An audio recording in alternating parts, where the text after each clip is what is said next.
श्री राम जब लंका पर विजय करके अयोध्या आए, फिर अयोध्या में बड़े धूमधाम से उनका स्वागत किया गया और दीपावली तभी से मनाई जा रही है। और फिर उसी के बाद से ये अयोध्या का जो ये पंचकोसी परिक्रमा है, ये अयोध्या के सर्किल का है और 14 कोसी पूरा ये अयोध्या लेते हुए अयोध्या का बॉर्डर पूरा आ जाता है। इससे आदमी के जन्म जन्म के पाप धुल जाते हैं। जैसे कहा जाता है कि सरयू का स्थान सबसे बड़ा स्थान है, उसी तरीके से ये मर्यादा पुरुषोत्तम की जन्मस्थली अयोध्या है। यहाँ आदमी केवल उस जो परिक्रमा का वो जो बॉर्डर है, उस बॉर्डर को ही अगर अपने मस्तक पे लगा लिया तो उसके मतलब वो पुण्य मिलता है जो कई तीर्थ करने पर मिलता है। तो इतना बड़ा महत्व है 14 कोसी पंचकोसी का।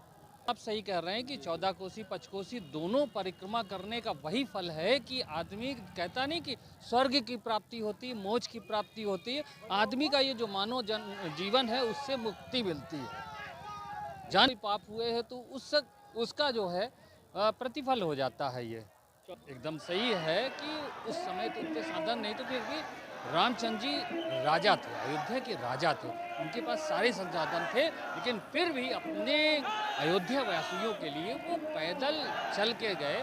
तो इसी वजह से ये इसका महत्व और भी अधिक हो जाता है। ये तो आपको अभी 14 कोसी परिक्रमा की आपने भीड़ देखी, मतलब उस भीड़ का अंदाज़ा नहीं लगाया जा पा रहा था। हर साल से बढ़कर भीड़ थी हैं। और पंचकोसी में भी देख रहे हैं कि समय से पहले ही लोग परिक्रमा स्थल पर आ गए जहां से शुरू होना है।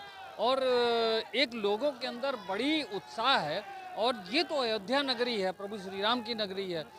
अयोध्या नगरी क्या, पूरे विश्व में श्री राम का जो मंदिर बन रहा है, ये लोगों के लिए बड़े ही उत्साह का विषय है, बड़े हर्ष का विषय है। लोग अपने घरों को सजा रहे हैं, घर के मंदिरों को सजा रहे हैं, वहाँ पे चिराग बत्ती करेंगे।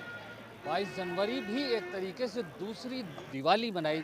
अयोध्या से भगवान राम के दर्शन से ही हमारे सारे पुण्य जो है बढ़ जाते हैं और जीवन का धन्य हो जाता है।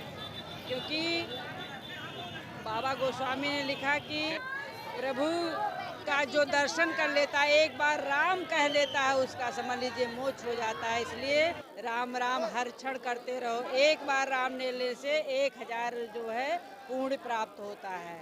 और अयोध्या का दर्शन पर डे करना चाहिए। और इस परिक्रमा का तो महामहत्व है, क्योंकि 84 लाख योनियों के बाद मानव शरीर मिला है। परिक्रमा करने से सभी तीर्थों के पुण्य एक साथ समझ लो मिल जाते हैं। बोलिए राजा रामचंद्र।